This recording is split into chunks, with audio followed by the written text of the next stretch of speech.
Hello everyone, this is CA Keval Mota, and today we are going to start the revision, that is in-depth revision of value of supply under GST. So these provisions are contained in section number 15 of CGST Act. Section number 15 of CGST Act. Okay, section number 15 में ये provisions है, and these provisions are to be referred along with the rule 27, 28, 29, 30, 31, 32, 33, 34 and 35। इतने rules हम लोग देखने वाले हैं आज। सेक्शन 15 देखेंगे, कुछ डिपार्टमेंट के सर्कुलर्स हैं वो देखेंगे। Okay, and we are going to see some rules. Circulars में कौन सा देखेंगे? जो टीसीएस वाला एक सर्कुलर था, याद है, वो देखेंगे। नेक्स्ट इज ओईएम वाला एक सर्कुलर देखेंगे।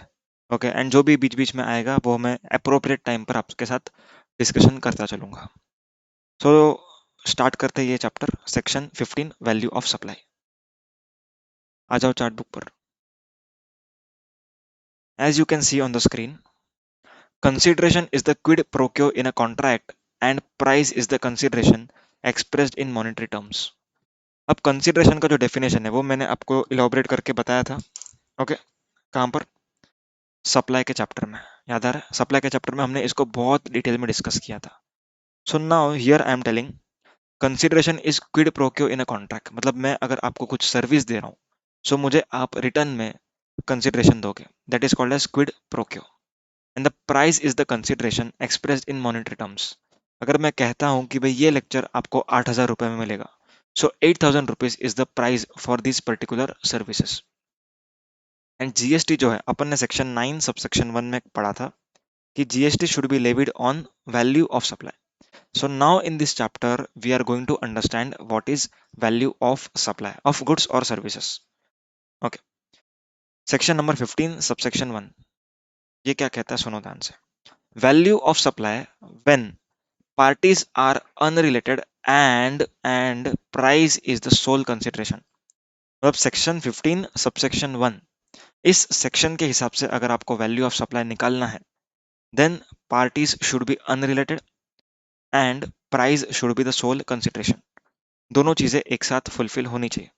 अगर ये दोनों चीजें एक साथ फुलफिल होती है, then transaction value would be the value of supply. Now question arises, sir what is the meaning of transaction value? Transaction value means price actually paid or payable in respect of a supply। मतलब अगर आप मुझे 8,000 rupees देने के हो for this particular lecture, okay, and we both are unrelated, and आप मुझे सिर्फ और सिर्फ प्राइस देने वाले हो, आप मुझे कोई टी शर्ट या कोई हेडफोन ऐसा कुछ गिफ्ट नहीं दोगे। Okay, it is not kind of barter transaction. मैंने लेक्चर दिया, आपने टी शर्ट दिया, ऐसा नहीं। मैंने लेक्चर दिया, आपने मुझे प्राइस पे किया। If this is the case and we both are unrelated, then the value of supply should be determined as per section 15 subsection 1, which says transaction value will be the value of supply। And what is the meaning of transaction value? Whatever the price is paid or payable for such supply। Is it clear? Done। अब section 15 subsection 2 and 15 subsection 3 ये क्या कहते हैं कि भाई कुछ चीजें आप वैल्यू ऑफ सप्लाई में ऐड करो। अब वैल्यू ऑफ सप्लाई में ऐड करो मतलब इनका कहना है ये है कि सेक्शन 15 सबसेक्शन 1 से जो वैल्यू ऑफ सप्लाई आई है, that is nothing but transaction value, उसमें आपको ऐड करना है। Is it clear? या तो फिर अगर आप रूल्स के हिसाब से वैल्यूएशन करते हैं, देन ऑल्सो अगर आपने ये नीचे वाली चीजें जो 15(2) में दी गई है वो ऐड नहीं की है तो आपको ऐड करनी पड़ेगी। Is it clear? अब यहाँ पर it is inclusions in value of supply, and value of supply can be determined as per section 15 subsection 1 or section 15 subsection 4, which gives power to rules। okay, rules लाना है उसका power देता है section 15 subsection 4। so even if a value of supply determined as per rules or sections, whatever the case may be, you have to add the below items। clear है? provided they are not added। चलिए देखते हैं कौन सी items हैं। First one, any taxes, duties, cess, fees and charges other than GST and GST cess। मतलब GST को छोड़ करके कोई भी टैक्स है, कोई भी ड्यूटी है, कोई भी सेस है, कोई भी फीस है, सब कुछ ऐड करना है। Is it clear? अब फर्स्ट लेक्चर में मैंने आप लोग को समझाया था कि tobacco and tobacco products are in GST ambit as well and in excise as well. So जब उसके ऊपर एक्साइज लगता है, किसके ऊपर? टोबैको के ऊपर। So in this case GST would be levied on taxable value plus excise, इन दोनों के टोटल पर क्या लगेगा? जीएसटी लगेगा। क्लियर? क्यों? क्योंकि all taxes are to be added in value of supply and GST is to be computed on value of supply. Is it clear? If separately charge, obviously आपको जीएसटी कंपोनेंट ऐड नहीं करना है, ठीक है? Is it normal provision है, GST component add नहीं करना है क्योंकि जीएसटी खुद ही हम कैलकुलेट कर रहे हैं कुछ टैक्सेबल वैल्यू के ऊपर। Okay, next, any amount that supplier is liable to pay in relation to such supply which has been incurred by recipient। मतलब ऐसा कुछ चीज जो सप्लायर को खर्चा करना चाहिए था, सप्लायर वॉज लायबल टू पे but recipient paid on his behalf, वो हमें ऐड करना पड़ेगा। एक एग्जांपल लेता हूं, ज्यादा बेटर अंडरस्टैंडिंग हो जाएगी। Supposingly there is one contract which says कि 10 lakhs में आपको ये कंस्ट्रक्शन करना है, ठीक है? ए एंड बी के बीच में कॉन्ट्रैक्ट है। A is the supplier whereas B is the recipient. Okay, अब यहाँ पर कॉन्ट्रैक्ट कैसा है कि ए को 10 लाख का सप्लाई करना है, ठीक है? 10 लाख का बिलिंग करेगा एंड इस कॉन्ट्रैक्ट में सब कुछ इंक्लूडेड है, service plus cement etcetera what ever the cost में भी, प्लस टाइल्स, ये पूरा का पूरा खर्चा कौन इनकर करेगा? ए। एंड फाइनल बिलिंग 10 लाख की होगी। पर यहाँ पर एक दिन क्या होता है, ए के पास सीमेंट अवेलेबल नहीं होती है, ए के पास सीमेंट अवेलेबल नहीं होती। सो व्हाट बी डज कि बी क्या बोलता है कि सर आपके पास अगर सीमेंट नहीं है तो मैं अरेंज कर देता हूँ, I am arranging the cement. अब बी अगर सीमेंट अरेंज करेगा सपोजिंगली ₹1 लाख का, ओके, तो जब 10 लाख का बिलिंग करेगा ए, तब बी उसको कितना पे करेगा? कहना है ₹9 लाख। क्यों? क्यों? क्योंकि 1 लाख रुपया तो बी ने पे किया है ना। Okay, so what is the amount paid slash payable? Paid payable कितना हुआ? पेड पेएबल कितना हुआ? कहना है 9 lakh rupees. 9 lakh rupees is the payable amount by B at the time of issuance of invoice. तो क्या हम इसको वैल्यू ऑफ सप्लाई मान ले? अब ये सेक्शन 15 सबसेक्शन 1 कहता है कि transaction value is the value of supply, मतलब 9 लाख पर जीएसटी आना चाहिए, but it shall not be read in isolation. इसमें सेक्शन 15 सबसेक्शन 2 के सब एडिशंस करने पड़ेंगे। So 15 subsection 2 clause B says that कि आपको 1 लाख रुपया जो रिसिपिएंट ने इनकर किया है on behalf of supplier has to be added, has to be added. Clear है? Then GST should be levied on 10 lakh rupees. और अगर बिलिंग 10 लाख की कर रहा है ए डायरेक्टली, अगर उसको प्रोविजन मालूम है, ओके, 10 लाख का बिलिंग कर रहा है डायरेक्टली, तो यहाँ पर आप 10 लाख में 1 लाख ऐड नहीं करोगे क्योंकि पूरे कॉन्ट्रैक्ट में इसके अंदर 1 लाख का वैल्यू ऑलरेडी इंक्लूडेड माना जाएगा। Okay, so whatever is to be added in the price paid और पेएबल। बी जितना पेएबल है ए को, दैट इज 9 लाख रुपीज, उसमें हमें ऐड करना है सेक्शन 15(2) के additions. Is that clear? Okay, आगे डिस्कस करते हैं।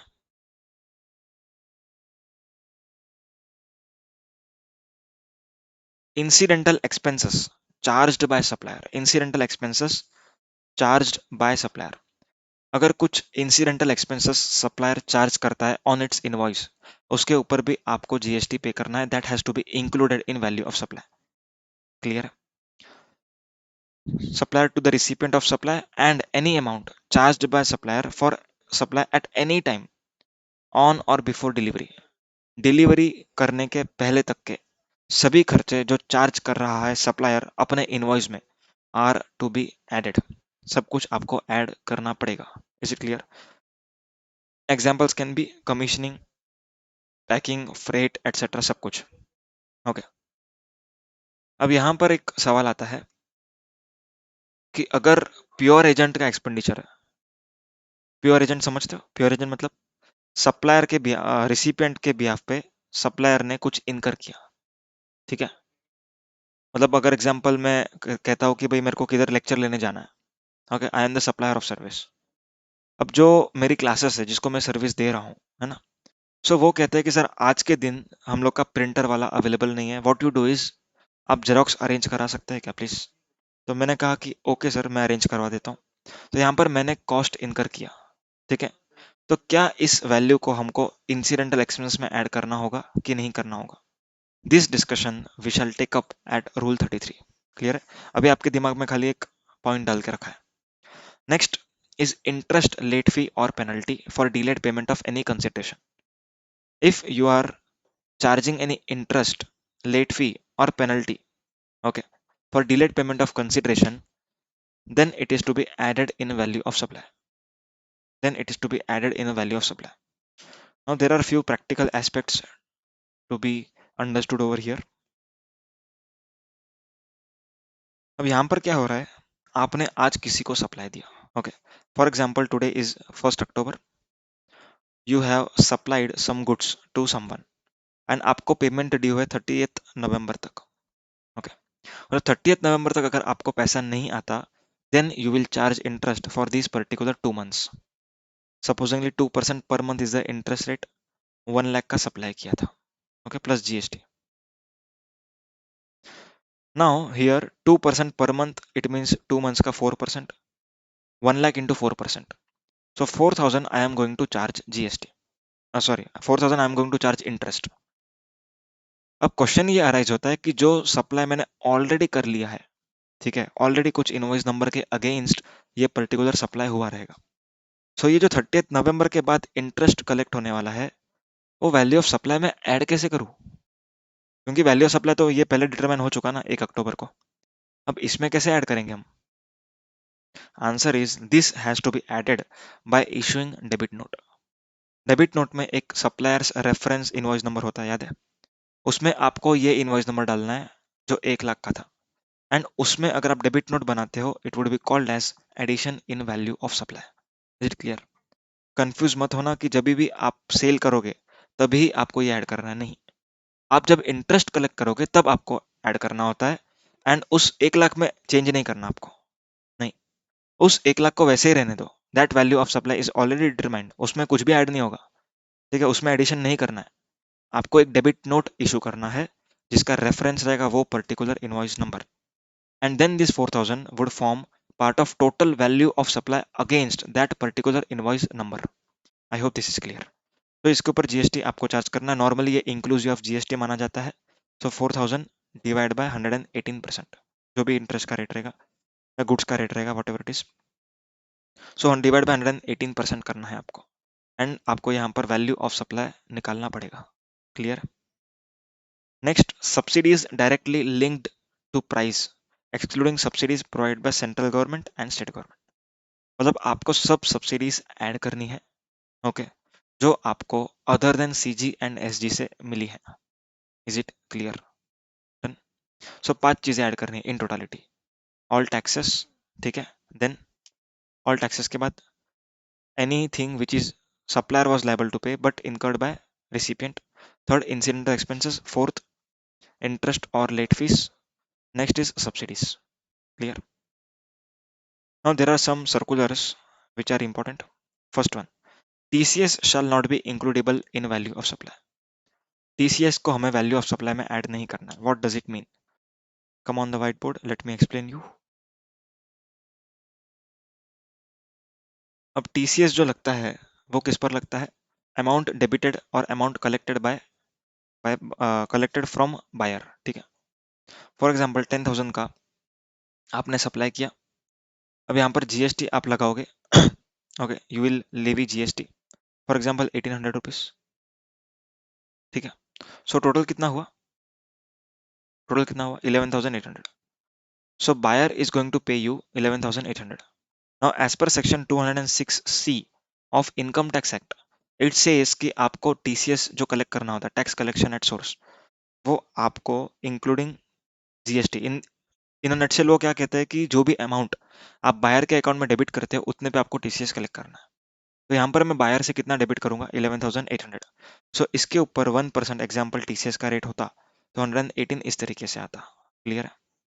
सो whatever the answer is, so in short GST would be levied on taxable value, that is excluding TCS, but TCS would be collected on amount including GST. I hope this is clear. Okay. Next, time of supply for point D is receipt of consideration. Yes, I have already explain you. जब भी आपको पैसा मिलता है, that is the time of supply for that particular interest amount. जो normal आपने supply of goods किया था, उसका time of supply as per section 12 and 13 govern होगा। बट जो भी आपने ये इंटरेस्ट अर्न किया है, ठीक है, उसका भी time of supply no doubt section 12 13 में ही है, but the time is different. ठीक है, टाइम क्या है अभी टाइम ऑफ सप्लाई का? At the time of receipt of consideration, जब भी आपको पैसा मिलेगा, at that time you are liable to pay tax to the government. Is it very clear? Next, OEM, very important. Okay, ध्यान देना क्या बोल रहा हूँ। एक व्हाइट बोर्ड पे मैं आपको समझा देता हूँ।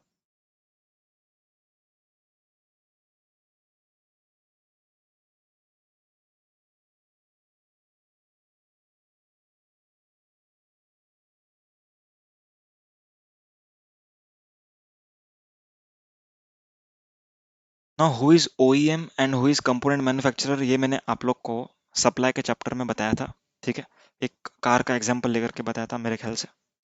अब यहाँ पर जो ओईएम जो देता है moulds and dies to a component manufacturer, first you have to check whether it is the responsibility of OEM to provide or whether it is the responsibility of component manufacturer to incur that cost। ठीक है, contract में जैसा होगा उस तरीके से। सो अगर OEM और कंपोनेंट मैन्युफैक्चरर इन दोनों के बीच में ऐसा कॉन्ट्रैक्ट है कि OEM के स्कोप में है moulds and dies, if OEM के स्कोप में मोल्ड्स एंड डाइस है, ओके, एंड सेकंड केस हो सकता है कि component manufacturer has to incur. Okay, so whenever OEM के स्कोप में मोल्ड्स एंड डाइस है and he is giving it to component manufacturer in free of cost, ठीक है, कंपोनेंट मैन्युफैक्चरर को उसने फ्री ऑफ कॉस्ट में दिया। ओके, तो यहाँ पर हम उसको सप्लाई नहीं मानते हैं एज पर शेड्यूल 1। ठीक है, और ना ही इसके ऊपर आपको आईटीसी रिवर्स करना है, आपको आईटीसी रिवर्सल यहाँ पर नहीं करना। ठीक है, समझ में आई बात? तो this is the particular case where OEM का रिस्पॉन्सिबिलिटी है to provide moulds and dies, मतलब मुझे देना है उसको, ये अग्रीमेंट है। नेक्स्ट इज कंपोनेंट मैन्युफैक्चरर को इनकर करना चाहिए था। ठीक है, कंपोनेंट मैन्युफैक्चरर का स्कोप में था, बट यहाँ पर ओईएम ने अगर इनकर करके दिया है उसको एंड उसको फ्री ऑफ कॉस्ट अगर उसको बेचा है, so in this case the amortized cost would be includable in the value of supply made by component manufacturer to OEM। अगर कंपोनेंट मैन्युफैक्चरर बिलिंग करने वाला है, बरोबर, ऑब्वियसली कंपोनेंट मैन्युफैक्चरिंग करेगा बिलिंग टू ओईएम। यहाँ पर जो भी उसने काम किया, ठीक है, जो भी एग्जांपल उसने शेयरिंग व्हील का एक पार्ट बना के दिया उसको, बरोबर, सो उसका जो भी वैल्यू रहेगा, उस वैल्यू में amortised cost of moulds and dies भी इंक्लूड करने होंगे। ओके, अब ये अमोर्टाइज्ड कॉस्ट का कंसेप्ट क्या है? अमोर्टाइज्ड कॉस्ट मतलब कि फॉर एग्जांपल अगर मेरा मोल्ड्स और डाइस 10 या 20 बार यूज हो सकता है, ठीक है, वॉट एवर इट इज, 10 बार एग्जाम्पल पकड़ते हैं, सो ये पहली बार यूज हुआ, it means 1/10 will be the amortised value. So यहाँ पर मुझे 1/10 ऑफ सच मोल्ड्स का वैल्यू ऐड करना होगा एंड देन मुझे बिलिंग करना होगा ओईएम को। Is that clear? Plus GST, done. और अगर अभी इस केस में, जो सेकंड केस में की मैं बात कर रहा हूँ, कंपाउंड मैन्युफैक्चरर को ओईएम ने दिया है मोल्ड्स एंड डाइस, जिसमें रिस्पॉन्सिबिलिटी कंपोनेंट मैन्युफैक्चरर का था इनकर करने का। Okay, so in this case जो भी मैं उसको दे रहा हूँ फ्री ऑफ कॉस्ट, इस केस में मुझे आईटीसी रिवर्सल करना पड़ता है। I have to reverse ITC on this particular item. Is it clear? So आपको सबसे पहले क्या चेक करना है, रिस्पॉन्सिबिलिटी किसका था। अगर रिस्पॉन्सिबिलिटी ओईएम का था इनकर करने का एंड ओईएम ने उसको फ्री ऑफ कॉस्ट दिया, देन ना ही आईटीसी रिवर्स करना है, ना ही उसको सप्लाई माना जाएगा। पर अगर कंपोनेंट मैन्युफैक्चरर को इनकर करना चाहिए था एंड ओईएम ने उसको प्रोवाइड कराया है, then this free of cost supplies of molds and dies would entail reversal of input tax credit। ठीक है, सो जो भी ओईएम ने खरीदा है ये मोल्ड्स एंड डाइस, उसको इसका क्रेडिट नहीं मिलेगा, रिवर्सल करना पड़ेगा। Is it clear? एंड जब भी कंपोनेंट मैन्युफैक्चरर ओईएम को बिलिंग करेगा फॉर दैट पर्टिकुलर वैल्यू, उसमें उसको amortised cost of moulds and dies भी ऐड करना होगा। समझ में आई बात? This is the concept, very important concept, please note down कर लीजिएगा। ओके,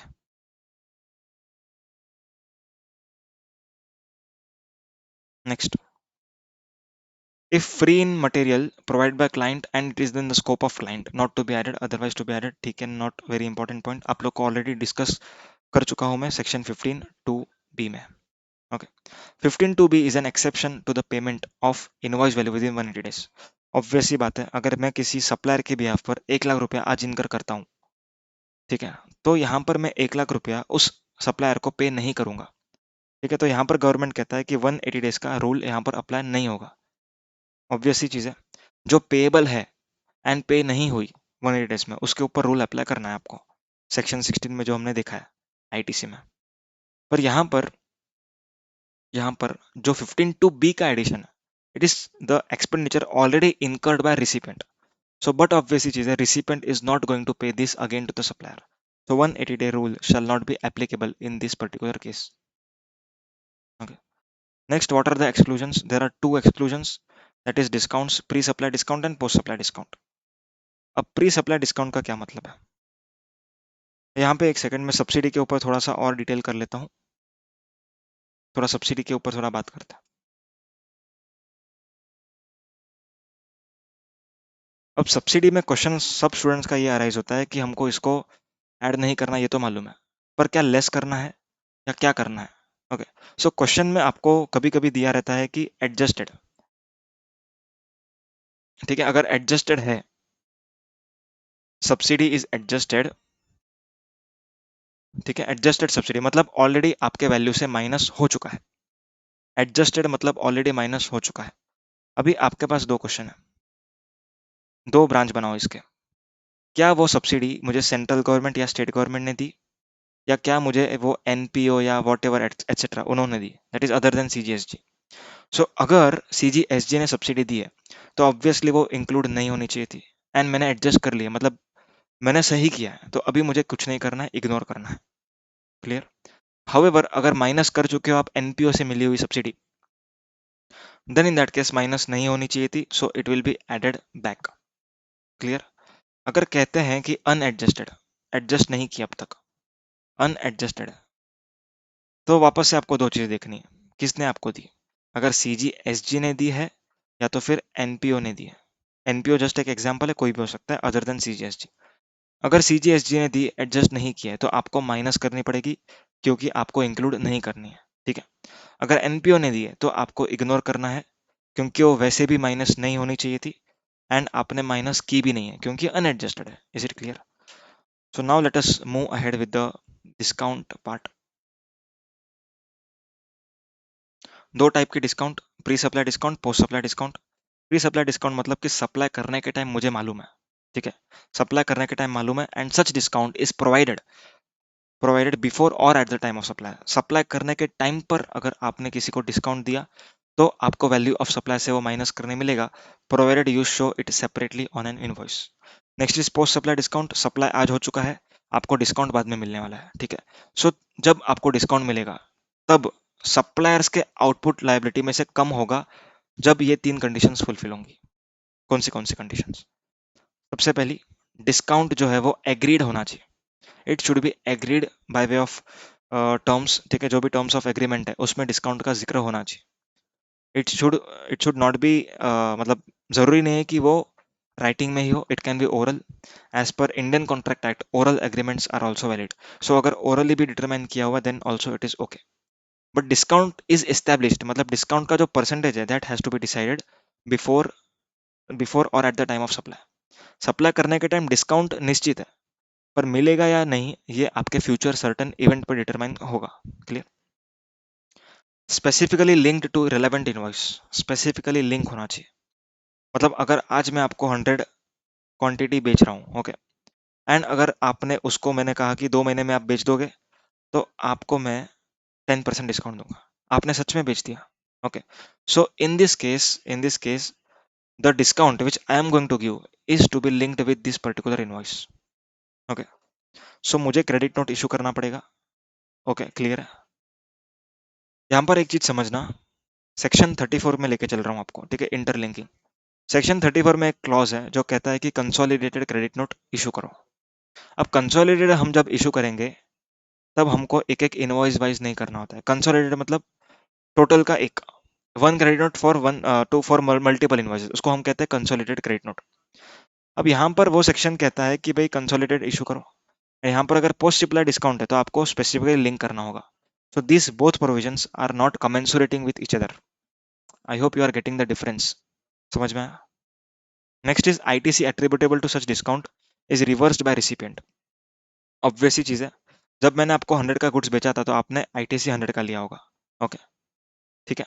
सो पोस्ट सप्लाई के टाइम पर अगर समझो 10 रुपए का मैं आपको डिस्काउंट दे रहा हूँ, ठीक है, तो आपको आईटीसी 90 पर लेना चाहिए था, जबकि आपने लिया 100 पर। सो ये 10 का जो आईटीसी है, जब भी मैं पोस्ट सप्लाई का क्रेडिट नोट इशू करूंगा तब आपको आपका आईटीसी रिवर्स करना पड़ेगा। डन है? क्लियर? अब कई बार क्वेश्चन ये अराइज होता है कि पोस्ट सप्लाई डिस्काउंट डिडक्टेबल नहीं होता क्योंकि ये कंडीशंस फुलफिल नहीं होती। ठीक है, तो इसमें क्या टैक्स लगेगा? टैक्स नहीं लगेगा। ठीक है, डिस्काउंट डिडक्ट नहीं हो, इट्स ओके। सप्लायर ने ज्यादा पर टैक्स पे किया, रिसिपेंट को ज्यादा पर आईटीसी मिला, बात तो एक ही है। यहाँ पर क्या हो रहा है, सप्लायर का आउटपुट कम होने वाला है एंड रिसिपेंट का आईटीसी करस्पॉन्डिंग कम होगा। ठीक है, और अगर पोस्ट सप्लाई डिस्काउंट के हिसाब से आप माइनस नहीं करते, ठीक है, तो सप्लायर का आउटपुट कम नहीं होगा एंड रिसिपेंट का आईटीसी भी कम नहीं होगा। Is that clear? Okay. Cash discounts को हमें माइनस मतलब जनरली माइनस नहीं करते वैल्यू ऑफ सप्लाई से। Clear? Because GST is a tax on supply of goods और services, not on the consideration received. ये तो कैश डिस्काउंट को जनरली आपको माइनस नहीं करना होता है, बट आईसीआई के कुछ क्वेश्चंस में माइनस किया गया है। सो आप नोट लिख करके जो भी आपको करना है वो आप कर सकते हैं। इन माय व्यू आपको माइनस नहीं करना चाहिए, बट आईसीआई के आंसर में अगर किया हुआ है तो आप कर लो। Next is quantity discount. ठीक है, ये तो नॉर्मल सी चीज़ है।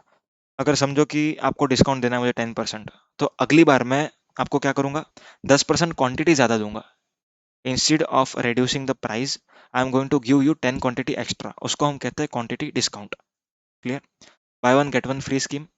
अगर मैं आपको एक शर्ट पर एक शर्ट फ्री देता हूँ, ठीक है, तो यहाँ पर जो शर्ट मैंने आपको फ्री में दिया उसके ऊपर भी मुझे आईटीसी मिलेगा। क्यों? क्योंकि ये शर्ट का जो प्राइस है मैंने उसके अंदर ये इंक्लूड कर लिया था। Okay, so value of one product would be the value of total two products. एक शर्ट पे एक फ्री, तो दोनों का प्राइस एक ही प्राइस होगा। एंड जो भी सप्लायर कहेगा कि भाई आपको इसका ही प्राइस देना है, for example shirt A shirt B, इसका प्राइस 700 रुपया, ये आपको फ्री मिलेगा, सो इन दोनों का 700 रुपया माना जाएगा। Is that clear? ठीक है। Cashback, cashback is never mention on an invoice. ठीक है ना? सो कैशबैक जो होता है वो आपको रिड्यूस नहीं करना है आपके आउटपुट टैक्स लायबिलिटी से। ओके, मतलब आपको डिस्काउंट के हिसाब से माइनस नहीं करना है कैशबैक। क्यों? कैशबैक आपके इनवॉइस पर कभी नहीं लिखा होता। ठीक है ना? So here we are complete with section 15। अब बात करते हैं रूल्स की। अब रूल्स कब लगाने हैं? रूल्स कब लगाने हैं, ये सबसे important question. When rules are to be applied, rules are to be applied when the condition of section 15 subsection 1 is not satisfied. Any of the condition, condition क्या थी? दो, unrelated party, price should be the sole consideration. अगर related party है तो भी ये rules लगाना है, पार्टीज अनरिलेटेड पर price is not the sole consideration तो भी ये रूल लगाना है। ठीक है, आइए देखते हैं क्या रूल है। Rule 27, consideration not wholly in money. अगर मैं आपको लेक्चर देता हूँ एंड आप उस लेक्चर के कंसिडरेशन में मुझे आप दे रहे हैं टी शर्ट्स और mobile, what ever it is, okay, so in this case the value of supply of my lecture has to be determined in accordance with rule 27। rule 27 क्या कहता है? ओपन मार्केट वैल्यू आपको लेनी है। ठीक है, open market value किसकी? Open market value lecture की कि मोबाइल की? बहुत इंपॉर्टेंट पॉइंट है, here students gate tricked. Lecture की ओपन मार्केट वैल्यू लेनी है कि मोबाइल की? Answer is but obviously lecture की। अगर लेक्चर की ओपन मार्केट वैल्यू अवेलेबल है तो आप ओपन मार्केट वैल्यू लेंगे। ओपन मार्केट वैल्यू अवेलेबल नहीं है एंड अगर आप मुझे कुछ प्राइस भी देते हैं एंड टी शर्ट भी देते हैं, तो प्राइस का वैल्यू दैट इज रुपीज़ जो भी है, ठीक है, 2000 रुपीज़ आप पैसा दे रहे हैं एंड 4000 के लिए, सॉरी 6000 के लिए आप एक मोबाइल दे रहे हैं। ओके, सो मोबाइल का नॉन मॉनेटरी कंसिडरेशन जो भी होगा वो आपको लेना है। क्लियर? मोबाइल का नॉन मॉनेटरी कंसिडरेशन आपको कंसिडर करना है एंड इसको ऐड करके जो भी आंसर आएगा वो लेना है। क्लियर? अगर इससे भी आपका आंसर नहीं आता, then what you have to do is value of like kind and quality. What is the meaning? मतलब ये लेक्चर, ऐसा लेक्चर जो कि लाइक काइंड एंड क्वालिटी, मतलब अगर कोई दूसरा सब्जेक्ट है जिसमें 160 घंटे लगते हैं, ठीक है, लाइक काइंड सीए फाइनल का है, क्वालिटी कि मतलब लाइव लेक्चर है, रिकॉर्डेड नहीं है, so whatever it is, so आपको मैच करना है कि लाइक काइंड एंड क्वालिटी है।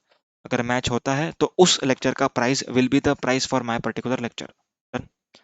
अगर मुझे उससे भी नहीं समझ में आता है, then it is the 110% of cost of supply.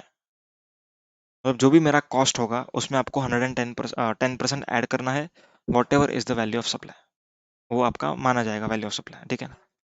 पर यहाँ पर क्वेश्चन आता है कि अगर सर्विस इंडस्ट्री है, ओके, तो यहाँ पर सर्विस इंडस्ट्री में there is very much difficulty in determining the cost.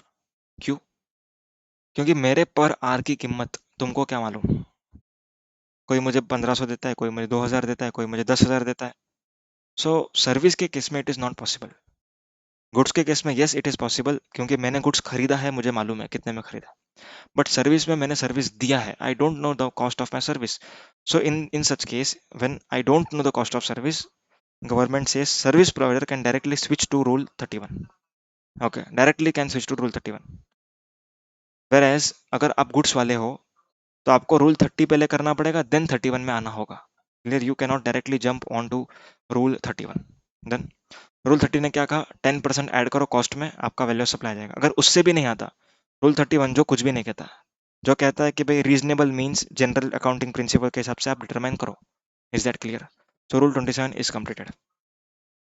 Rule number 28, ठीक है, रूल नंबर 28 क्या कहता है, whenever a transaction is taking place between related parties और distinct person, इन दोनों के बीच अगर कोई ट्रांजैक्शन हो रहा है, then rule 28 is applicable. Okay. Rule 27 says open market value has to be considered. सबसे पहले आपको ओपन मार्केट वैल्यू लेना है।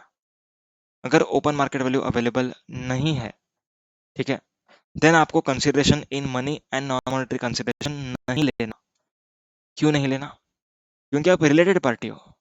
आप कंसिडरेशन इन मनी में घपला कर सकते हो, you can play play with government rules in consideration in money. आप बोलोगे कि भाई मेरे को इतना ही देना है इसका पैसा, तो क्या गवर्नमेंट मान लेगी? क्या नहीं। सो गवर्नमेंट ने इस पॉइंट को यहाँ से हटा दिया। ओके, सो रूल 28 में सबसे पहला ओपन मार्केट वैल्यू, अगर वो नहीं है तो लाइक काइंड एंड क्वालिटी, वो भी नहीं है तो rule 30, then rule 31। Is that clear? यहाँ पर दो ऑप्शंस एक्स्ट्रा दिए हुए हैं, ठीक है, सुनना क्या ऑप्शंस है। सबसे पहला option, at the option of supplier 90% of price charged for goods of like kind and quality by recipient to its unrelated customer. Let us take one example and understand this. Along with that, I am going to explain you the logic. ये ऐसा 90% ही क्यों है?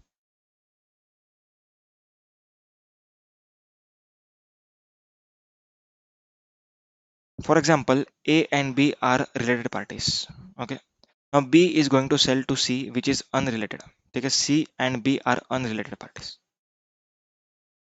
Okay. तो यहाँ पर क्या कहा जाता है कि जो प्राइस पर B C को बेचने वाला है, जो भी प्राइस पर B C को बेचने वाला है, वो प्राइस का 90% a should take his value of supply. अब यहाँ पर फॉर एग्जांपल 5000 में मैं बी को बेचने वाला हूँ, so what will be the value of supply for A to B? Can I say 5000 into 90%? Yes, so 4000 would be the value of supply for transaction between A and B. Is that clear? समझ में आई है बात? Okay, अब इसका reason क्या है, what is the reason behind this? Now जब भी मैं ये गुड्स को बेचूंगा, ठीक है, जब भी मैं ये गुड्स को बेचूंगा टू माई रिलेटेड पार्टी, जो कि आगे जाके अनरिलेटेड पार्टी को बेचने वाला है। ओके, तो यहाँ पर क्या होता है कि क्रेडिट अक्यूमुलेट हुआ करता है। ओके, एग्जांपल दे रहा हूँ यहाँ पर। अब जो बी है वो काफी सारे कॉस्ट इनकर करता है। It incur many cost such as rent, such as office stationeries, CA service, whatever it is. Okay, and अगर ए ने बोला कि भाई जो प्राइस पे मैं बेच रहा हूँ उसी प्राइस पर आगे बेचने का, तो यहाँ पर जो आईटीसी है of B would accumulate, B का आईटीसी अक्यूमुलेट होगा। क्यों? क्योंकि जितना इनपुट होगा उतना ही आउटपुट होगा, क्योंकि सेम प्राइस पे बेचना है। Okay, so here government told कि भाई आपका आउटपुट राइज होना चाहिए, इसीलिए मैं आपको यहाँ पर इनपुट थोड़े पे कम पे दे रहा हूँ, मतलब 4500 पर आप ITC low, that is B, and tax पे करो 5,000 पर. So this will give rise to output tax liability, and this output tax liability can be paid with this particular ITC. So इसीलिए ये प्रोविजन इस तरीके से बनाया गया है, so as to create a gap between output and input. Is that clear? Okay. आ जाते हैं चार्ट बुक पर.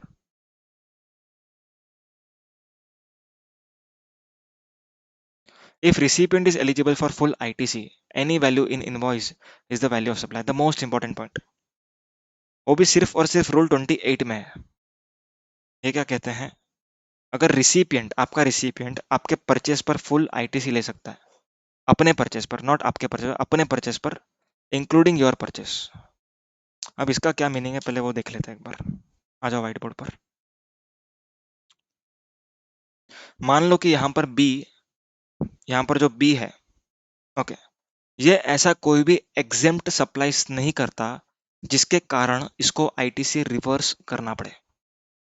If B is eligible for full ITC on his inward, including A का inward, then any value declared by A in invoice would be considered as open market value. अगर 1 रुपया दिखाया तो भी चलेगा. If you show ₹1, then also it's okay. Okay, समझ में आया क्या? अब क्वेश्चन ये अराइज होता है बहुत सारे स्टूडेंट के दिमाग में, इसके लिए क्लैरिफाई कर रहा हूँ. अगर B ने कोई 17.5 वाला सप्लाई लिया तो 17.5 वाला अगर कोई सप्लाई लेता है B, तो क्या B को ये प्रोविजन का बेनिफिट मिलेगा? आंसर इज यस, ऑब्वियसली मिलेगा. क्यों? क्यों मिलेगा? सर आपने तो कहा कि इनएलिजिबल कुछ भी नहीं होना चाहिए, बट लॉ का इंटेंट समझो, that is more important. Law का इंटेंट क्या है? लॉ का इंटेंट ये है कि भाई अगर आप एग्जेम्प्ट सप्लाई करते हो एंड आप बाद में ITC रिवर्स करोगे तो गवर्नमेंट का लॉस होगा अगर आप यहाँ पर 1 रुपया दिखाओगे. ओके, तो गवर्नमेंट का ITC रिवर्सल करते हो तो गवर्नमेंट का फायदा होता है, यस और नो? सो अगर 1 रुपया मैंने दिखाया और आप ITC रिवर्स करने वाले हो तो आप बहुत कम वैल्यू पर ITC रिवर्स करोगे. ठीक है. हाउएवर सेक्शन 17(5) का जो ITC होता है वो अप फ्रंट अवेलेबल नहीं होता. On upfront basis it is not available. Upfront basis, upfront basis मतलब अगर आपने मोटर व्हीकल खरीदी तो क्या आप उसका क्रेडिट लोगे? 13 सीटिंग कैपेसिटी से कम है तो नहीं लेंगे.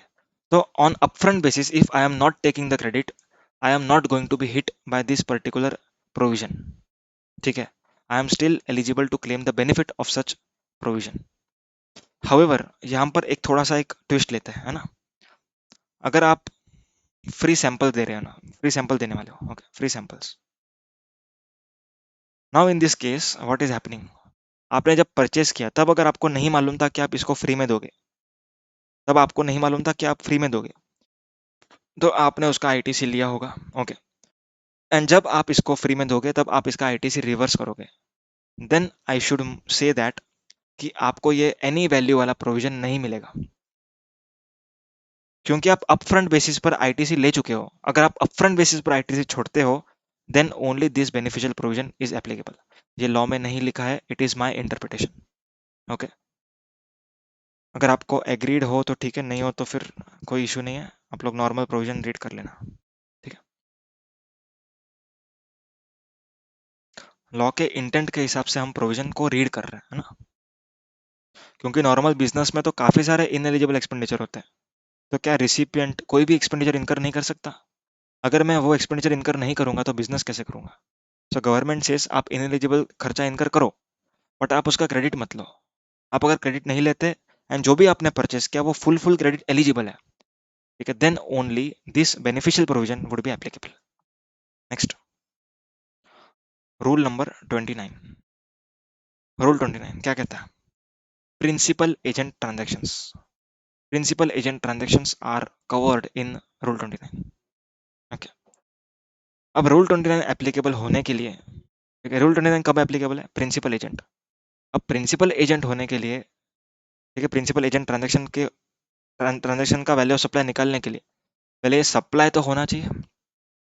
अब सप्लाई कब होगा प्रिंसिपल एजेंट के बीच?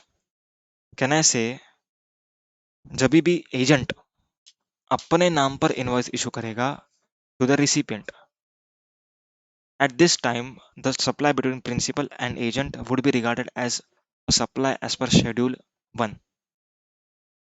So in these cases we are determining value of supply. अब वैल्यू ऑफ सप्लाई में क्या बोलते हैं ये लोग, रूल 29 कहता है open market value should be the value of supply.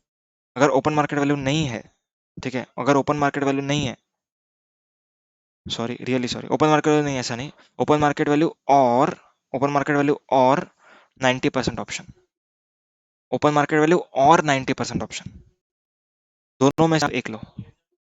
अगर आपको ओपन मार्केट वैल्यू लेना है तो आप ओपन मार्केट वैल्यू लो, अगर ओपन मार्केट वैल्यू नहीं लेना है आपको, आपका ऑप्शन है, तो आप 90% जो यहाँ पर था वही यहाँ पर एप्लीकेबल लो. ठीक है.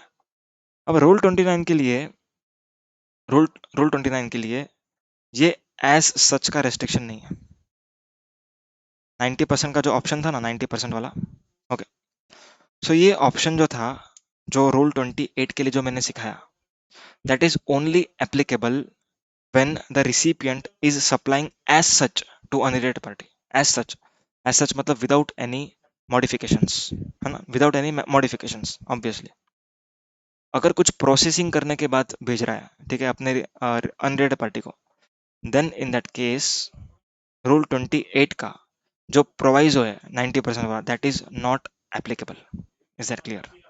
अब रूल 29 की हम जब बात करते हैं तभी ओपन मार्केट वैल्यू लेना है, या तो फिर 90% का ऑप्शन है.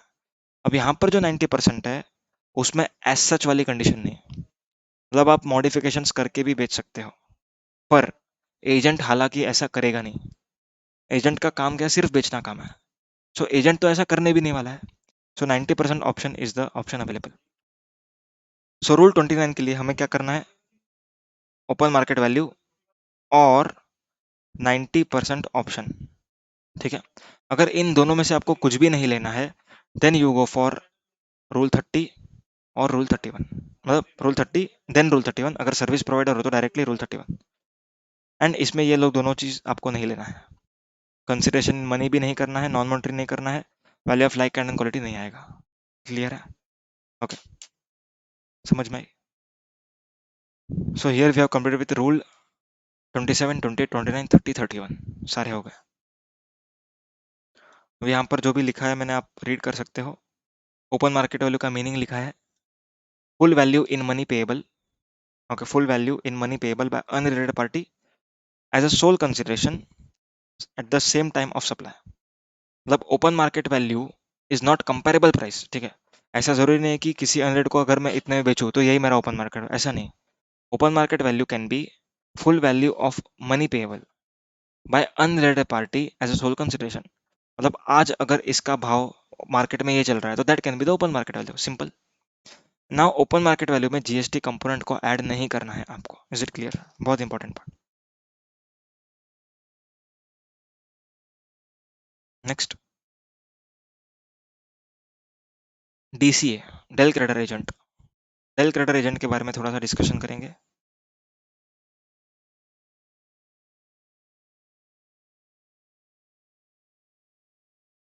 Who is the Dell creditor agent? Dell creditor agent basically undertakes the responsibility of payment to its supplier, that is principal. अब डीसीए क्या करता है, डेल क्रेडिटर एजेंट, ये फैक्टर जैसा काम करता है. कैसा काम करता है? फैक्टर जैसा. फैक्टर मालूम है आप लोग को, जो गारंटी लेता है कि भाई ये पेमेंट करेगा, है ना. सो एक एक डेल क्रेडिटर एजेंट है, इसने एक पार्टी को लाया, रिसिपिएंट को, ओके, एक प्रिंसिपल से कनेक्ट करवाया एंड प्रिंसिपल से कहा कि सर ये आपको पेमेंट करेगा. अगर ये इसने आपको पेमेंट नहीं किया देन मैं आपको पेमेंट कर दूंगा. ठीक है. तो यहाँ पर प्रिंसिपल ने इस गारंटी के बेसिस पे इसको 1 लाख का माल सप्लाई किया. ओके. अब ऐसा हो सकता है कि प्रिंसिपल डायरेक्टली उसके नाम पर इनवॉइस इशू कर रहा है, या तो फिर डेल क्रेडिटर एजेंट अपने नाम पर इनवॉइस इशू कर रहा है. दो केसेस हो सकता है. ठीक है. सो पहला केस समझते हैं. अगर प्रिंसिपल डायरेक्टली डायरेक्टली अपने नाम पर इनवॉइस इशू करता है रिसिपेंट को, then transaction between principal and agent is not a supply. ये आप लोग को मालूम है. ओके. तो यहाँ पर क्या हो रहा है कि जब भी प्रिंसिपल अपने नाम पर इनवॉइस इशू करेगा रिसिपेंट को, समझो 1 लाख का बिलिंग किया प्लस जीएसटी 18%, 1,18,000. अब 1,18,000 रिसिपिएंट ने इसको एग्जाम्पल 30 डेज में पेमेंट नहीं की। सो अब क्या होगा, अब डीसीए पे करेगा प्रिंसिपल को। कितना पे करेगा, 1,18,000। ओके, डीसीए ने पे कर दिया। अब डीसीए क्या करेगा, अपने रिसिपिएंट से रिकवर करेगा, ठीक है ना, बाद में रिकवर करेगा। पर जब भी इसने इसको पे किया, सो कहने से इसने as good as short term loans and advances दे दिए। शॉर्ट टर्म एडवांस दे दिया होगा, मतलब दे दिया होगा नहीं, दे दिया। क्यों दे दिया, क्योंकि किसी के बिहाफ पर पे करना is nothing but receivable from some another person. उससे मुझे बाद में मिलेगा ना। ओके, बाद में इससे मुझे मिलेगा 1,18,000। So here this is nothing but short term loans and advances. Okay, तो क्वेश्चन ये अराइज होता है कि जो इंटरेस्ट डीसीए कलेक्ट करेगा इस रिसिपिएंट से फॉर दिस पर्टिकुलर एडवांसेस, क्या उसको उसके ऊपर हम जीएसटी लगाएंगे? आंसर इज, हम तब जीएसटी लगाएंगे जब डीसीए ने अपने नाम पे इनवॉइस इशू किया होता इस 1 लाख का। पर इस केस में आप लोग को मालूम है प्रिंसिपल ने डायरेक्टली किया है। सो दिस ट्रांजैक्शन के ऊपर जो भी इंटरेस्ट कलेक्ट करेगा डीसीए, उसके ऊपर कोई जीएसटी चार्ज नहीं होगा। क्लियर? इन सिंपल वर्ड्स, जो ये शॉर्ट टर्म एडवांसेस है, ओके, उसके ऊपर जो इंटरेस्ट चार्ज करेगा डीसीए, उसके ऊपर इंटरेस्ट के ऊपर जीएसटी तब आएगा जब ये जो बिलिंग है प्रिंसिपल वाली, ठीक है, जो 1 लाख की बिलिंग है, वो एजेंट के नाम पर होगी। अगर एजेंट ने रिसिपिएंट को बिलिंग अपने नाम पर की थी तो इस इंटरेस्ट पे जीएसटी आएगा। अगर एजेंट ने बिलिंग अपने नाम पर नहीं की, ओके, रिसिपिएंट को प्रिंसिपल के नाम पर कराई, देन उस इंटरेस्ट के ऊपर जीएसटी नहीं आएगा। This is the circular. Clear? आप लोग फॉर्मली उसको रीड कर लेना। We are moving ahead. Now coming to the special valuation rules. ठीक है, कुछ स्पेशल रूल्स होते हैं जिसके तहत आपको वैल्यूएशन करना होगा।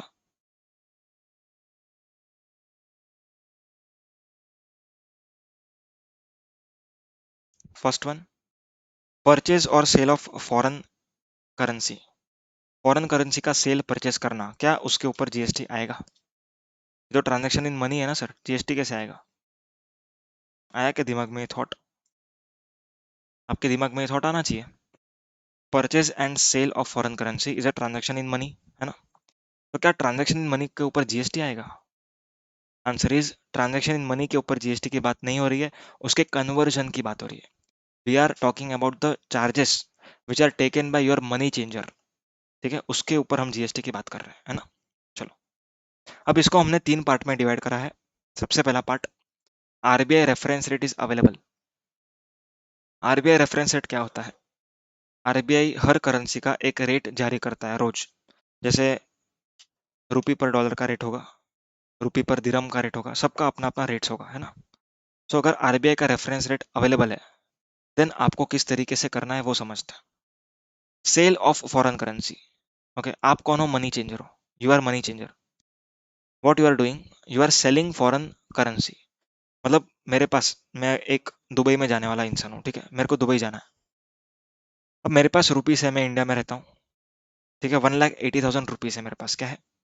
1,80,000 रुपीज, है ना? अब रुपी पर दिरहम का रेट चल रहा है 18, ठीक है, 18, मतलब 1 दिरहम कॉस्टिंग रुपीज 18। तो मुझे यहाँ पर कितने दिरहम मिलेंगे? कहना से 10,000 दिरहम। 10,000 दिरहम। अब यहाँ पर मुझे 10,000 दिरहम कौन बेच रहा है? कहना से मनी चेंजर इज सेलिंग में। सो मनी चेंजर के परस्पेक्टिव हम वैल्यू ऑफ सप्लाई निकालेंगे। सो मनी चेंजर के हिसाब से क्या होगा value of supply? Selling rate minus RBI reference rate. Selling rate minus RBI reference rate. Obviously selling rate ज्यादा होगा। अब 18 तो आरबीआई का रेफरेंस रेट है, समझ के चलते हैं। पर अगर जो मनी चेंजर है वो 20 में बेच रहा है, ठीक है, उसको 20 में बेच रहा है, ठीक है, 1,80,000 डिवाइड बाई 20। अब क्या मैं कह सकता हूँ मुझे कम दिरहम आएंगे हाथ में? मुझे सिर्फ 9,000 दिरहम ही हाथ में आएंगे। ओके, 9,000 दिरहम ही हाथ में आएंगे। So 9,000 multiplied by 20, that is the selling rate minus RBI reference rate 18। Okay, so जो भी आंसर होगा, ठीक है, अभी आंसर रुपीज में ले रहे हैं हम क्योंकि ये रुपीज में है। 20 is the rupee, 18 is the rupee, 9,000 is the dirhams. तो 9,000 इंटू तो रुपीज 18,000, ठीक है, rupees 18,000 would be the value of supply for this particular 1,80,000 का जो भी ट्रांजेक्शन हुआ है, इसका वैल्यू ऑफ सप्लाई कितना रहेगा? 18,000। समझ में आई बात? The opposite would go in case of purchase of foreign currency. अब फॉर एग्जाम्पल मैं दुबई से आ रहा हूँ, मैं दिरहम लेके आऊंगा, मुझे इंडिया में रहना है तो मुझे रुपीस चाहिए, तो मैंने दिरहम को बेचा, मैंने बेचा मतलब मनी चेंजर ने खरीदा, तो it is a purchase of foreign currency. तो जब भी परचेज ऑफ फॉरेन करेंसी होगा, तभी RBI reference rate minus purchase rate होगा, क्योंकि RBI reference rate would be more as compare to purchase rate, ताकि आपको कम रुपीज हाथ में आए, है ना। अब यहाँ पर एग्जाम्पल लूँ क्या? चलो ले लेता हूँ। For example you bring 5,000 dirhams from Dubai. 5,000 दिरम आप लेके आए, अभी रेट आरबीआई का रेट चलता है 18 रुपया। ओके, सो एक बात मुझे बताओ, अगर आरबीआई मुझे 18 रुपया देने को तैयार है, तो मुझे जो मनी चेंजर है वो 18 से ज्यादा देगा कि कम देगा? सोच के बताना। अगर मैं आरबीआई आरबीआई के पास जाऊँ तो मुझे 90,000 मिलेगा, ठीक है। अगर मनी चेंजर के पास जाऊँ तो 90,000 से ज्यादा मिलेगा या कम मिलेगा? ऑब्वियसली कम मिलेगा, उसका कमीशन होगा। सो 18 से कम ही रेट होगा ये, से 16। ओके, तो यहाँ पर क्या होगा, परचेज कर रहा है ना मनी चेंजर, 5,000 दिरहम मैं उसको दे रहा हूँ, it means he is purchasing. So here RBI reference rate minus purchase rate into number of currencies exchanged. So 5,000 into 2 that is 10,000 rupees is the value of supply. इसके ऊपर 18% would be the tax amount. So जो भी 1,800 रुपया है इसके ऊपर tax लगेगा। Is that clear? Done. चलते हैं आगे। अगर आरबीआई का रेफरेंस रेट अवेलेबल नहीं है तो जितना भी रुपीज में उसका वैल्यू है उसका 1% लो एंड उसके ऊपर आपको 18% जीएसटी कंप्यूट करना है। If currency is not exchange in Indian rupees, आपने इंडियन रुपीज में करेंसी एक्सचेंज कराया ही नहीं, ठीक है, आपके पास दिरहम था, आप डायरेक्टली यूएस जा रहे हो, आपके पास डॉलर है, आप डायरेक्टली यूरो में कन्वर्ट करवा रहे हो, रुपीज में कन्वर्जन हुआ ही नहीं। सो यहाँ पर क्या करेंगे हम लोग, जो दो करेंसीज हैं, ठीक है, जो दो अलग करेंसी है, एक एग्जांपल ले लेता हूँ, चलो बेटर रहेगा। For example I am exchanging USD to euro, ठीक है। यूएसडी दे करके मैं यूरो खरीद रहा हूँ इंडिया में, ठीक है, मैं इंडिया में हूँ बट इंडियन करेंसी में कोई ट्रांजेक्शन नहीं हो रहा है। यूएसडी दिया मनी चेंजर को, उसने मुझे यूरो दिया। अब इसमें वैल्यू ऑफ सप्लाई कैसे होगा? यहाँ पर हमें क्या करना पड़ेगा, यूएसडी को जितना भी कन्वर्ट किया, ठीक है, यूएसडी का रेट एग्जांपल 70 पकड़ते हैं, यूरो का रेट हम 100 पकड़ते हैं। एक अमाउंट ले लेते हैं, मेरे पास 1,000 यूएसडी है, ठीक है, $1,000, ठीक है। तो $1,000 अगर मैं एक्सचेंज करता हूँ तो मुझे कितने यूरो मिलेंगे? ये रुपी पर डॉलर का रेट है एंड ये रुपी पर यूरो का रेट है ना। तो $1,000 अगर मैं एक्सचेंज करता हूँ तो यहाँ पर कितना आएगा? कहने से 70,000, कहने से 70,000, क्योंकि $1,000 थे, है ना। अभी $1,000 के सामने मेरे को 70,000 रुपीज मिले, और देखो इसका 1% और इसका 1% विच एवर इज लोअर, ऐसा भी करो तो भी चलेगा, या तो फिर 70,000 और अभी मैं जो बता रहा हूँ वो विच एवर इज लोअर का 1% करोगे तो भी चलेगा। अब यहाँ पर आपको मनी चेंजर देता है इसके लिए 70,000 डिवाइड बाय 100, 700, आपको फॉर एग्जांपल 680 यूरोस मिले। कितने मिले? 680 यूरो। ओके, $1,000 के लिए आपको 680 यूरो मिलता है। सो 680 के लिए रुपीज का क्या रेट है? 100। तो 680 इंटू 100 दैट इज 68,000, ठीक है, दैट इज 68,000 इंटू 1%, दोनों का लोअर जो होगा दैट इज 6,800, नहीं सॉरी 680, हाँ 680 would be the value of supply and उसके ऊपर जीएसटी आएगा। Is that clear? Is it clear? हमने क्या किया बेसिकली, $1,000 को रुपीज में कन्वर्ट किया, देन जो मेरे को यूरो मिल रहे हैं, ठीक है, उसको रुपीज में कन्वर्ट किया, एंड जो भी इसका 1% है उसका which ever is lower is my value of supply. समझ में आई बात? Okay next.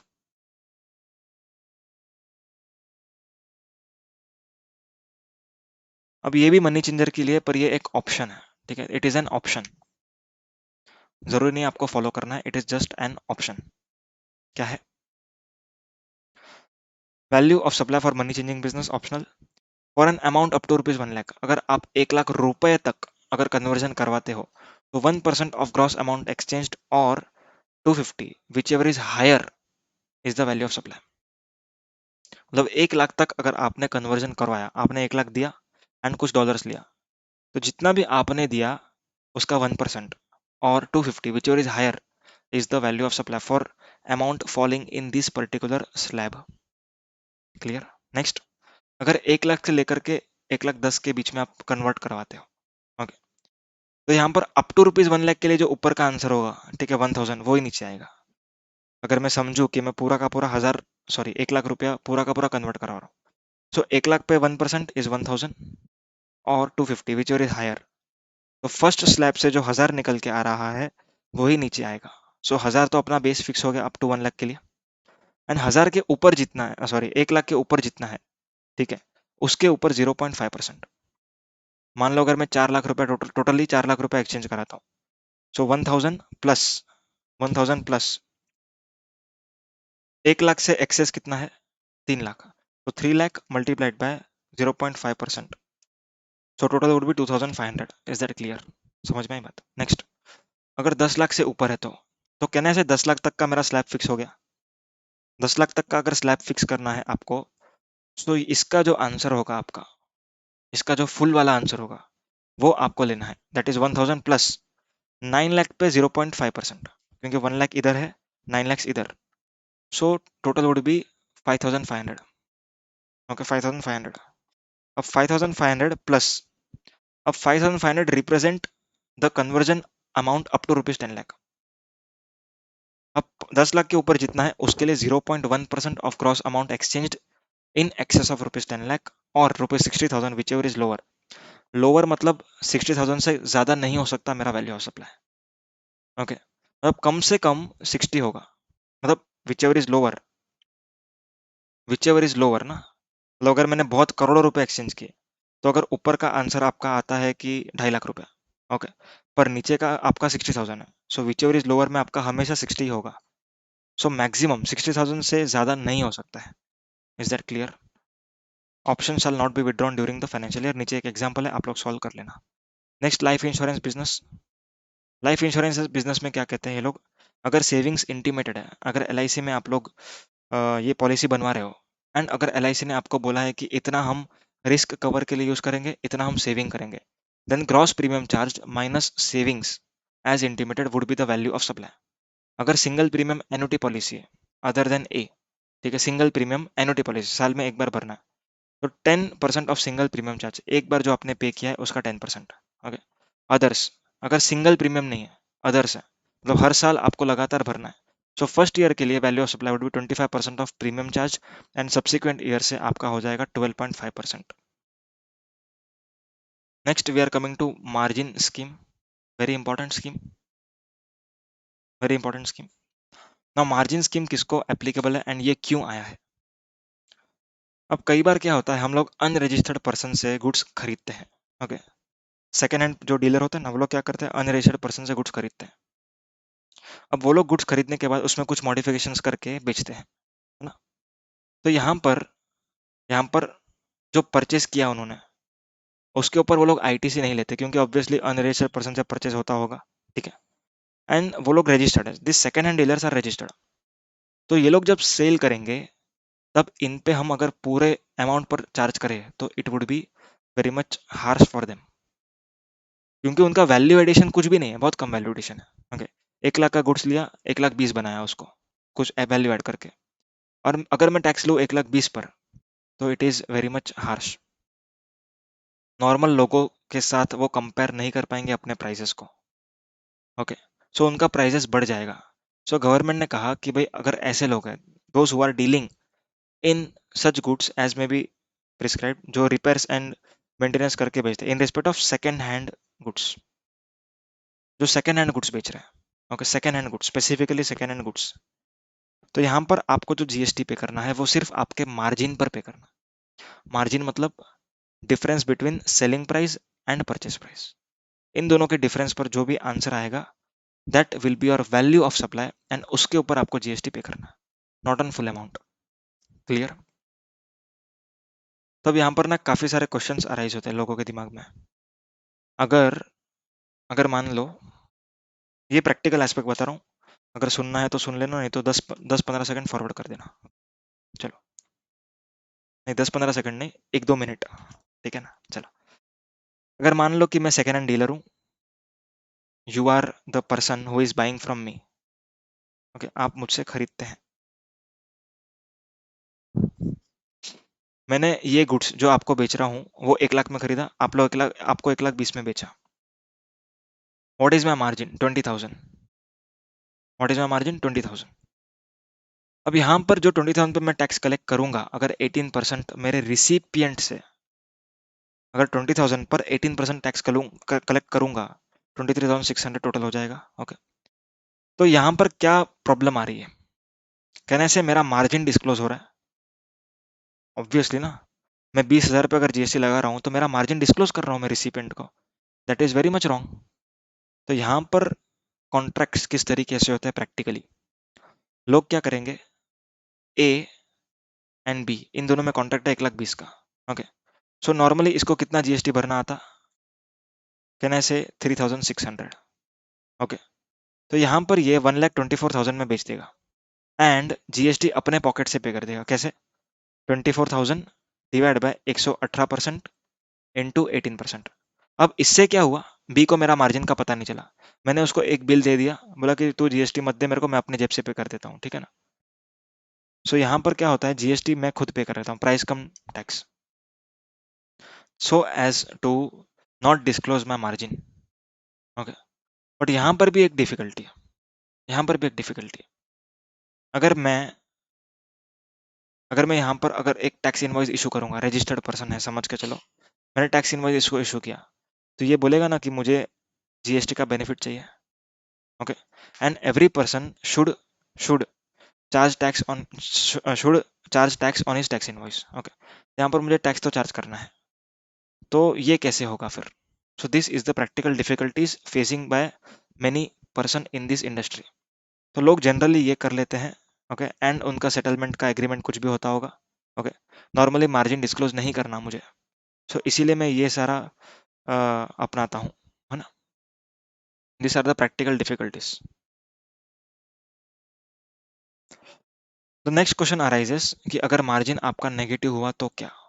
So if margin is negative then you have to ignore, आपको इग्नोर करना है, आपको कोई टैक्स पे नहीं करना if margin is negative.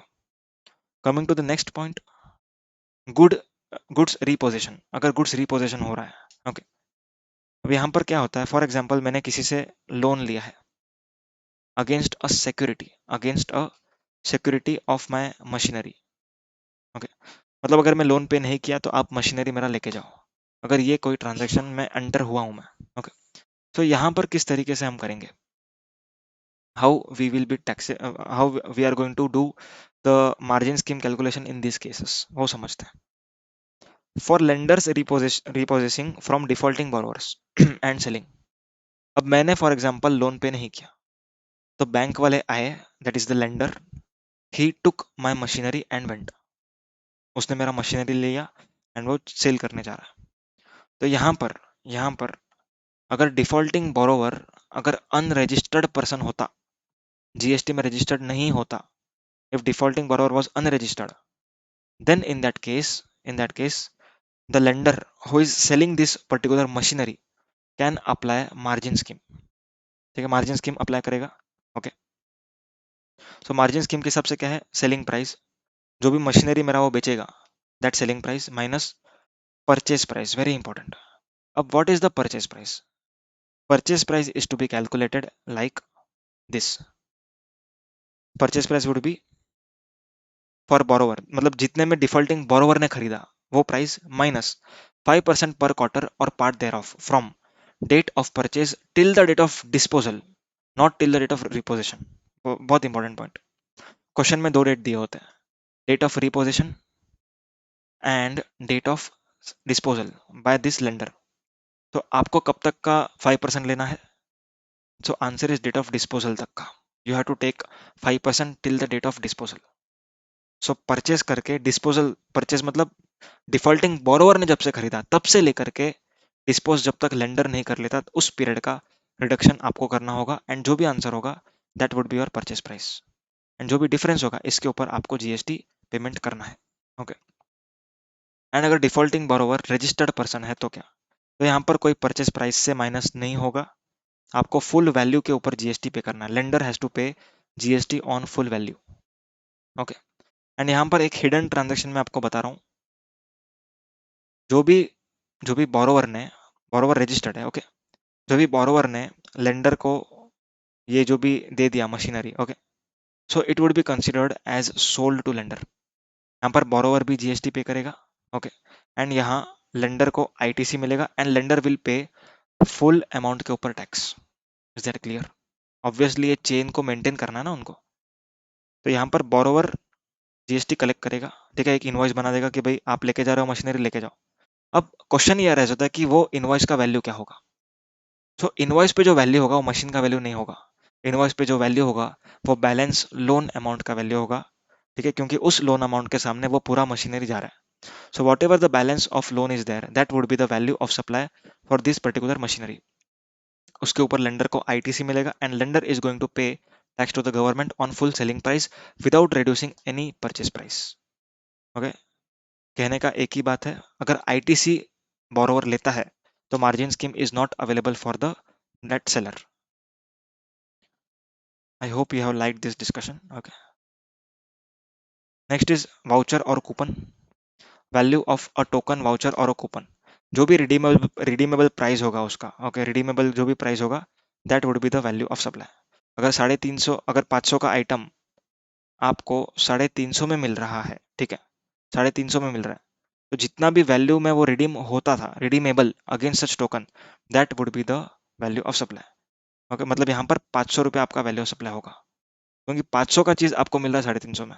So voucher जो है इसमें shall be equal to money value of goods redeemable. So goods का जो वैल्यू होगा that will be the price of the voucher, not at what you are getting it. Okay.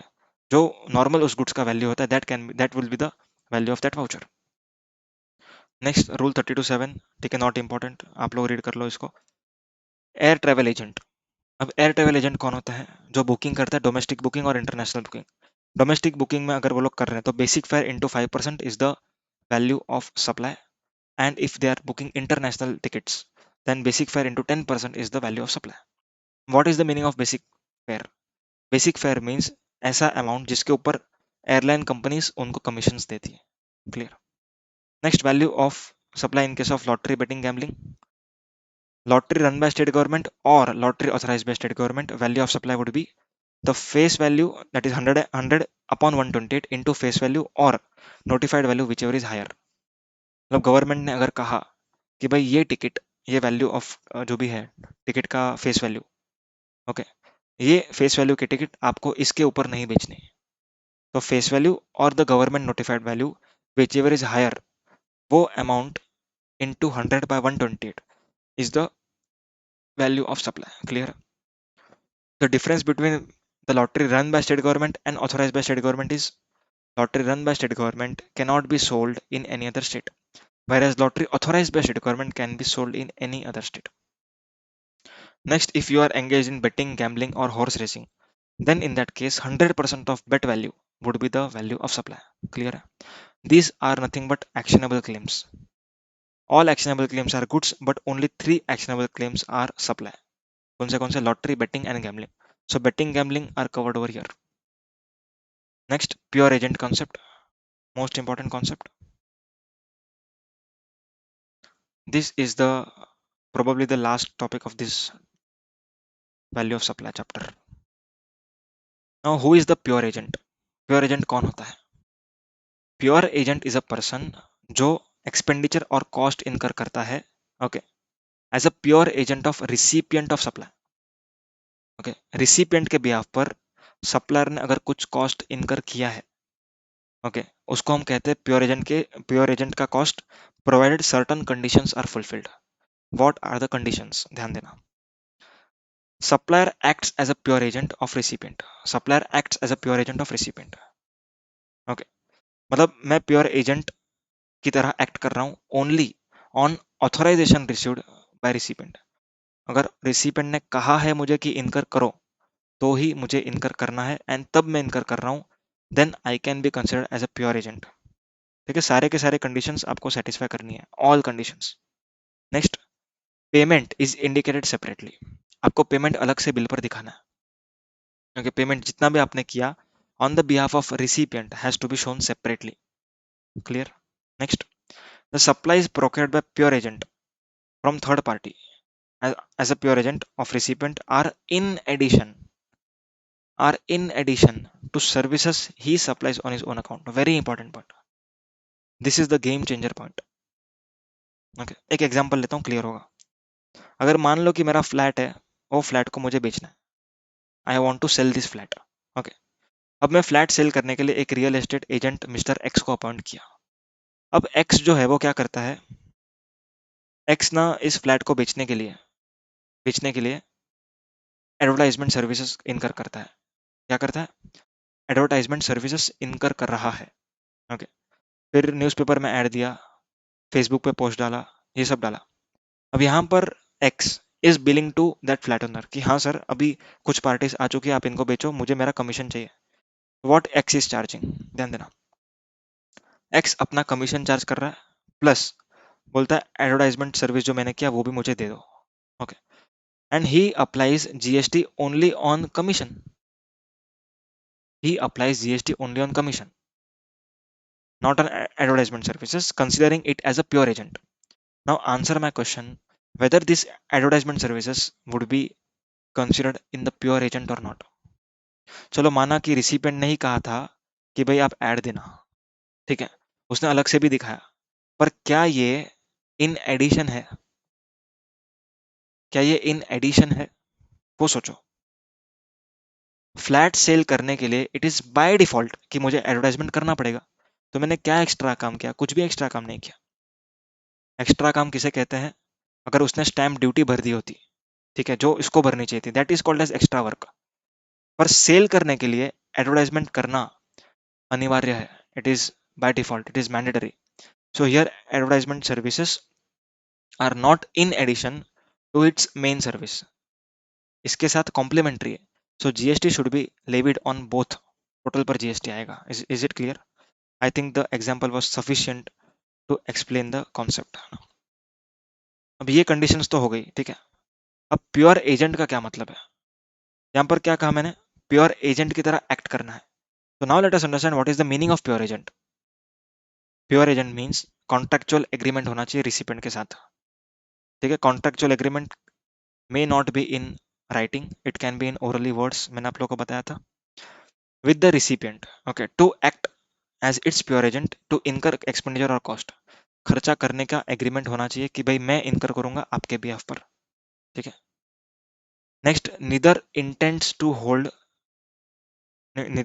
Hold nor holds any title. मतलब जो भी मैं खर्चा इनकर करूंगा उस पर मेरा कोई अधिकार नहीं होना चाहिए, there should be no ownership of mine. Next, does not use for its own interest. अपने इंटरेस्ट के लिए उसको यूज नहीं करना। मुझे किसके इंटरेस्ट के लिए यूज करना है? मेरे रिसिपिएंट के, ओके। सो मेरा कोई भी इसमें ओन इंटरेस्ट नहीं रहेगा, एंड जो भी मैंने रिकवर किया है as a reimbursement, it is the actual what I have incurred. अगर ये चारों कंडीशंस फुलफिल होती है, then you are pure agent, and if you are pure agent, then you have to fulfill this particular three conditions. तो सबसे पहले आपको क्या करना है? आप प्योर एजेंट हो कि नहीं वो चेक करो। प्योर एजेंट हो तो फिर ये तीन कंडीशंस चेक करो, okay. And if you satisfy all such conditions, then any amount collected by you as a pure agent from your recipient, it would be out of scope of the taxability, उसके ऊपर कोई GST नहीं आएगा, okay. Examples यहाँ पर लिखे हुए मैंने, port fees, port charges, custom dues, docs etcetera, तो ये सारा आप एग्जाम्पल्स कंसिडर कर सकते हो। अब यहाँ पे कॉमन क्वेश्चन आता है कि सर अगर सीए अपने क्लाइंट को स्टैट ऑडिट का सर्विस देता है, ओके, एंड यहाँ पर होटल में रहने आया है, ठीक है, होटल में रहने आया, एंड ये होटल का जो चार्जेस है वो ये इनकर कर रहा है सीए, एंड रीएम्बर्समेंट लेगा रिसिपिएंट से, तो क्या उसके ऊपर जीएसटी आएगा? आंसर इज यस, ऑब्वियसली आएगा। क्यों? क्यों आएगा? क्योंकि यहाँ पर कोई एडिशनल सर्विस मैं नहीं दे रहा हूँ। This services are in addition, addition होंगे तो ही ये कंडीशन सेट। ये कुछ एडिशन नहीं है। मेरे को वहां पर शैडो एड करने के लिए, यहाँ पर रहने के लिए आना ही पड़ेगा। Incurring of this cost is mandatory, incur करना ही है। ओके, तो यहाँ पर प्योर एजेंट का कंसेप्ट एप्लीकेबल नहीं होगा। Hotel and travel and stay charges should be added in the value of CA services. Is that clear? Okay, the last points. Rate of exchange, आपको रेट ऑफ एक्सचेंज कौन सा लेना है?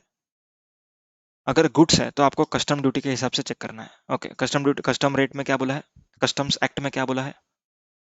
अगर आप इंपोर्ट करते हो, क्लियरेंस फॉर होम कंजम्पशन करते हो, okay, then bill of, rate of duty क्या होती है? बिल ऑफ एंट्री और entry note which is later. Rate of duty is presentation of bill of entry. अगर वेयर हाउस के लिए आप क्लियर करते हो, then in that case rate of duty is ex bond, but the rate of exchange is into bond. Is it clear? वो rate आपको यहाँ पर लेना है। इंपोर्ट ऑफ सर्विस के हिसाब से, जनरली एक्सेप्टेड अकाउंटिंग प्रिंसिपल्स के हिसाब से आप ले लो। Is it clear? Next, price cum tax. अगर मैं टैक्स चार्ज करना भूल गया मेरे रिसिपेंट से, then in that case I am going to consider it as a inclusive. मैं उसको इंक्लूसिव कंसिडर करूंगा। क्लियर है? समझ में आई बात? इंक्लूसिव मतलब जितना भी मैंने उसको बेचा है, जो भी वैल्यू मुझे मिली है, that would be inclusive of tax, that is 118%।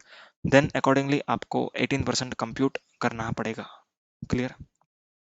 So this is all with value of supply. Thank you very much for your kind patience.